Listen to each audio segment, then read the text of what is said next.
Bine v-am găsit, bine v-am regăsit, dragilor din Zodia Fecioară, oriunde v-ați afla. Bine ați venit tuturor pe canalul meu, Tarot Flor de Loto. Eu sunt Nina, pentru cei care nu mă cunosc, și ca de obicei mă bucur să vă alătur atât pe dragii mei abonați, cu de asemenea și pe toți cei care poate sunteți pentru prima oară aici, pe acest canal. Azi voi face, așa cum deja sunteți obișnuiți, o lectură temporală fără limită de timp. O lectură pe care voi să o puteți urmări oricând doriți sau atunci când apare în viața voastră. Desigur, dragilor, nu trebuie să uitați un lucru important: aveți liberul arbitru, deciziile vă aparțin, iar fiind o lectură generală, vă rog din suflet să luați decât acele mesaje care rezonează cu voi, iar restul lăsați-le să zboare în univers, pentru că sigur sunt pentru alte energii care într-o mai mică sau mai mare măsură au o legătură cu Zodia Fecioară. Așa că, dragii mei, toți cei care aveți Soarele, Luna, Venus, Ascendentul sau oricare alt aspect astral important pentru voi din harta voastră natală și care are legătură cu Zodia Fecioarei, atunci această lectură este de asemenea și pentru voi. Zicând toate acestea, haideți să vedem ce gândiți, ce simțiți, care este situația actuală pentru dragii mei din Fecioară sau cu legături importante cu această zodie. Și avem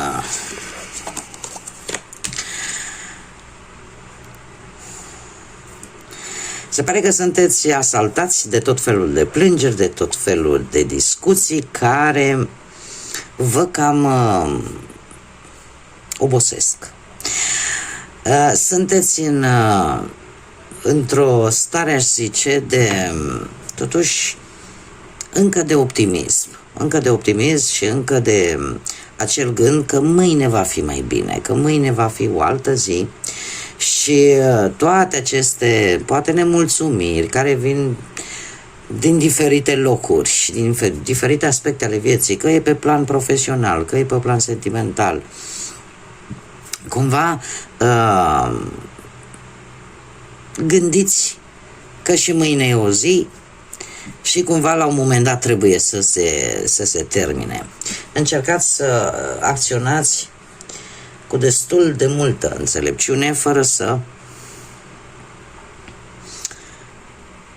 încercați oarecum să mai luați în seamă toate nemulțumirile altora sau toate bârfele altora sau orice altfel de energie negativă care v-ar putea afecta. Haideți să vedem ce ne spune tarotul. Ce vine pentru dragii mei din Fecioară sau cu legături importante cu această zodie în următoarea perioadă de când voi urmăriți această lectură. Să vedem. Și începem, bineînțeles, cu partea profesională.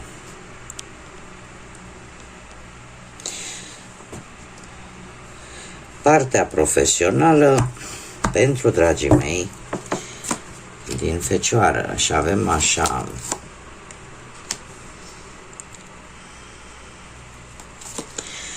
s-a avut o perioadă, aș zice, destul de echilibrată, destul de moderată pe partea asta a muncii. Poate unii dintre voi ați avut parte de o muncă destul de stabilă sau alții care aveți propria afacere ați avut o colaborare destul de bună, alții au avut parte de anumite contracte, de anumite înțelegeri. Lucrurile au fost destul de echilibrate și eu aș mai spune că ați avut o capacitate destul de mare de a vă adapta unor anumite situații, poate locuri noi, situații, persoane noi, și ați evitat în general conflictele, da? Pe partea asta, poate cu colegii, cu șefii, cu asociații. În acest moment se pare că traversați o perioadă de închidere de etapă pe plan profesional. Avem arcanul major, lumea, care ne vorbește, posibil pentru unii dintre voi, de o călătorie, de o reușită, tocmai pentru a închide un anumit capitol în viața voastră profesională. Alții pot în sfârșit să vadă rezultatele bune în urma acțiunilor voastre pe planul muncii. Așa cum am mai spus, unii dintre voi chiar poate se pregătesc pentru o călătorie, poate chiar în străinătate, pentru un job sau pentru ceva relaționat cu munca. Următoarea perioadă pentru voi, dragilor, vine cu Marele Preot. Nu știu dacă zodia Săgetător sau Taur să aibă vreo legătură cu voi pe planul profesional, dar următoarea perioadă pentru voi vine cu negocieri care depind foarte mult de munca în comun, munca în echipă și de asemenea se pare că vei face ceea ce este corect din punctul ăsta de vedere profesional.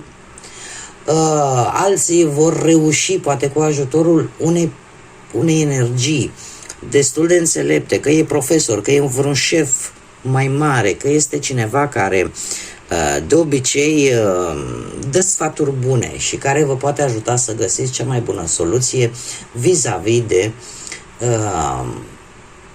o situație legată de acest aspect al muncii. Hai să vedem cu partea bănească, cu finanțele, cum stați. Nu știu dacă ați investit ceva bănuți recent ori în ceva medical, ori într-o mică vacanță. Cert este că de asemenea se pare că ați încercat cumva să nu prea forțați lucrurile foarte tare, să nu forțați lucrurile într-o anumită situație financiară. În prezent avem acest cavaler de bâte, zodii de foc, berbec, leu, săgetător, care ne vorbește de foarte multă activitate, ne vorbește de acțiune și eu aș mai spune de surprize bănești, care e posibil să fi venit de curând în viața voastră. E adevărat, nu neapărat foarte mulți bani, nu cantități mari de bani, dar surprize plăcute, spune bănești. Sunteți într-o perioadă în care ar trebui poate să nu cheltuiți impulsiv și să evitați acele tendințe înșelătoare, dar să nu vă grăbiți, pentru că mie mi-apare o energie foarte puternică și nu știu, e posibil să aveți de-a face cu cineva din trecutul vostru, un rival care nu va fi ușor de combătut, cineva foarte încăpățânat, cineva foarte ambițios și dacă nu vorbim de acest aspect, putem vorbi de o reușită care ori a venit foarte rapid și într-un mod total neașteptat, dar care un pic v-a forțat să faceți ceva, anume într-o anumită situație legată de bani. Acest un nou de bâte care pe planul finanțelor îmi spune că aveați un plan, un proiect legat de bani și exact în momentul în care veți gândi, gata, este totul perfect, o să-mi iasă, nu o să mai apară nimic, trebuie să vă spun, din păcate, că vor mai apărea mici întârzieri, mici obstacole pe care doar cu determinare multă și cu destul de multă ambiție veți reuși să duceți la bun sfârșit acest proiect pe plan financiar. E exact acel punct în care zici, gata, am rezolvat situația, dar imediat mai apare ceva. Lucru care vă cam obosește, nu va fi ușor. Unii dintre voi chiar veți încerca să acoperiți toate cheltuielile importante, dar trebuie să vă spun că sunt mari șanse să primiți și un ajutor din partea cuiva pe planul ăsta financiar. Haideți să vedem cu viața sentimentală, cei care formați deja un cuplu, o pereche. Sper că ultima perioadă, într-un trecut nu foarte îndepărtat, lucrurile erau într-o manieră foarte bună.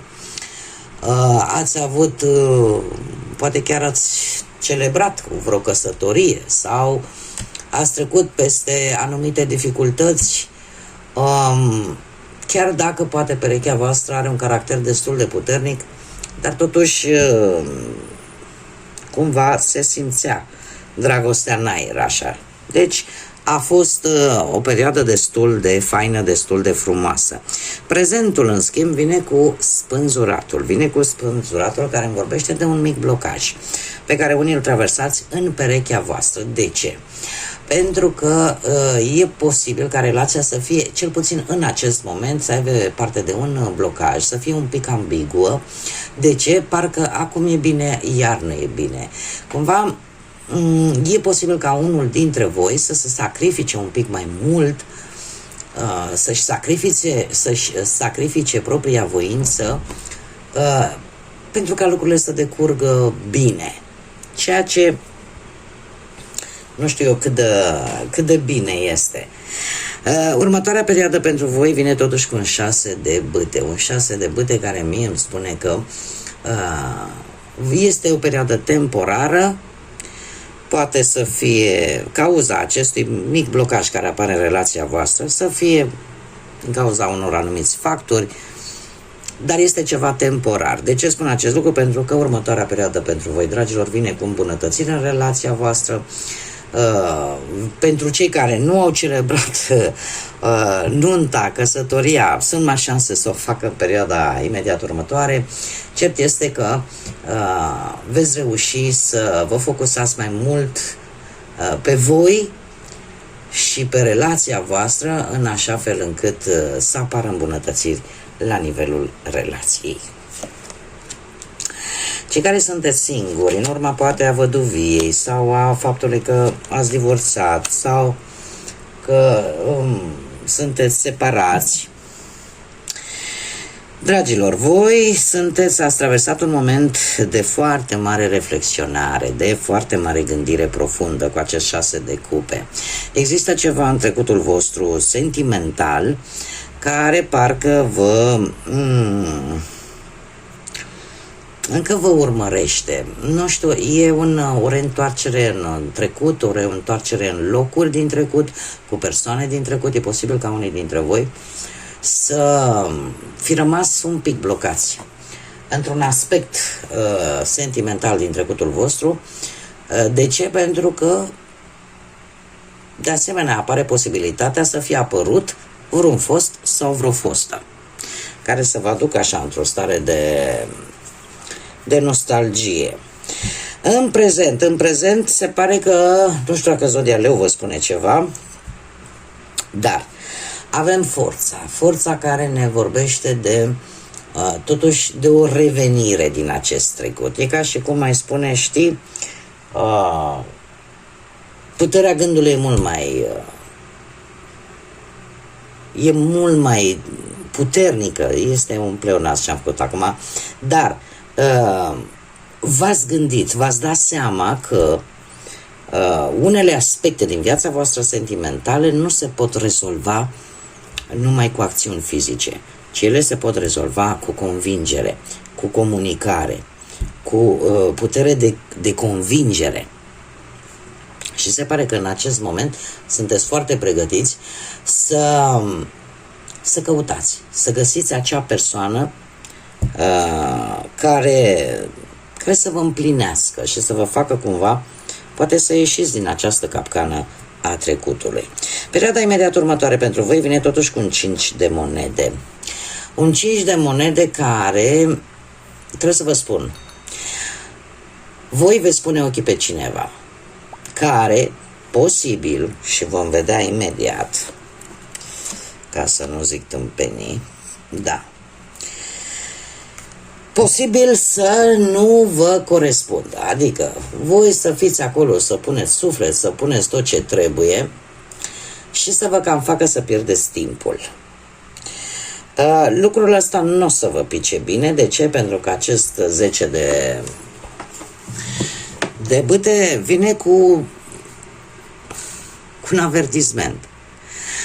Această persoană pe care voi urmăriți de ceva vreme, efortul pe care voi îl faceți poate da roade sau poate nu.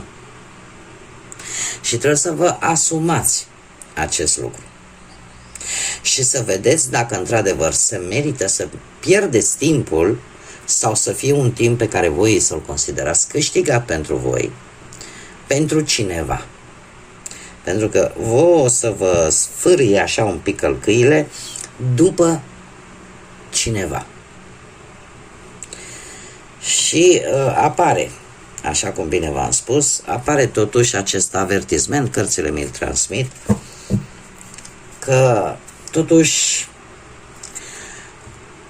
tot acest efort poate să dea roade sau nu, adică să nu vă formați așteptări deșarte.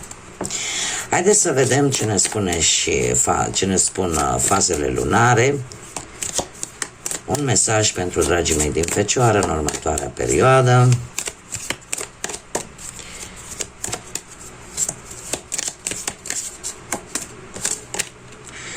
Și avem primul pătrar de lună în Scorpion. Dă drumul tuturor blocajelor. Dragilor, faptul că e și primul pătrar de lună și că mai e și în zodia Scorpion, asta îmi spune că voi trebuie ca să mergeți înainte, indiferent de ce aspect al vieții vorbim, trebuie să lăsați anumite gânduri, anumite lucruri, anumite energii și de aici pleacă transformarea voastră, de aici pleacă schimbarea voastră. Să dați drumul acelor blocaje, acelor lucruri, situații, persoane, energii care voi simțiți că vă blochează și bateți pasul pe loc. Că poate să fie la nivel sentimental, că poate să fie la nivel profesional, că poate să fie la nivel financiar. Aici de voi depinde să-l adaptați. Cert este că acest mesaj vine foarte clar, vrei o transformare, vrei o schimbare, ca să poți să te transformi și să renaști precum pasărea Phoenix din propria ta cenușă, îți înveți lecția și ei pur și simplu, ca să fii pregătit să o iei de la capăt, în primul și în primul rând, trebuie să renunți la acele pietre care ți atârnă de gât și care te trag în jos. Haideți să vedem ce ne spun și aceste zaruri astrologice pentru dragii mei din Fecioară în următoarea perioadă, de când urmăriți această lectură. Ce vine pentru dragii mei din Fecioară sau cu legături importante cu această zodie. Și avem o zodie berbec. De asemenea, avem casa a patra și îl avem pe Neptun. Dragilor, casa a patra. Casa a patra este casa familiei. Casa familiei, nu știu, poate unii dintre voi se gândesc la o schimbare de casă, la o renovare de casă sau pur și simplu cum sunteți voi în interiorul familiei voastre. Faptul că avem și zodia berbec aici, care ne vorbește de foarte mult dinamism, de foarte multă energie, și faptul că e posibil ca voi să nu prea vă placă să primiți ordine din partea unor membri din sânul familiei voastre sau să nu prea vă placă ideea de a schimba ceva la casă sau de a schimba casa în sine.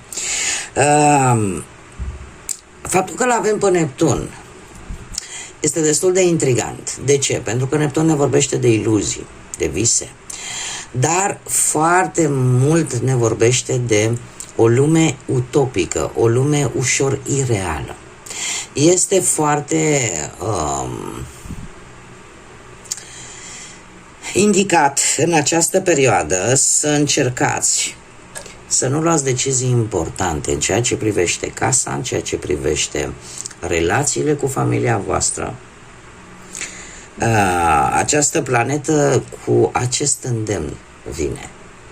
Și ar trebui să încercați să vă ascultați un pic mai mult intuiția și să vă ponderați, mai ales cei care știți că aveți planete în berbec, planete importante, cum ar fi, nu știu, Venus, Luna sau ascendentul în berbec. Ar fi indicat în această perioadă să nu luați decizii importante în ceea ce privește, cum am mai spus, familia, casa sau relațiile cu familia apropiată, cu nucleul foarte intim al familiei. Dar nu este un moment extraordinar și cred că ar mai fi un lucru, încercați să fiți cu picioarele pe pământ. Voi sunteți o zodie de pământ, rămâneți cu picioarele pe pământ. Da? În ceea ce privește un anumit proiect care pare destul de greu de realizat și care are legătură, așa cum, chiar dacă mă repet, cu casa, cu familia și cu relațiile pe care voi le aveți cu ea. Bun, dragilor, cam atât am avut pentru voi. Eu vă mulțumesc din suflet pentru prezență, vă mulțumesc pentru aportul vostru ca de fiecare dată, prin intermediul mesajelor, al like-urilor, al distribuirilor și al simplu fapt că v-ați abonat pentru toți cei care ați făcut-o de curând. Așa că mii de mulțumiri tuturor. Până data viitoare, când ne vom reîntâlni, eu vă doresc să aveți parte de cât mai multă liniște, de cât mai mult echilibru, de cât mai multă pace și de cât mai multă energie pozitivă. Până data viitoare, să fiți iubiți, dragilor!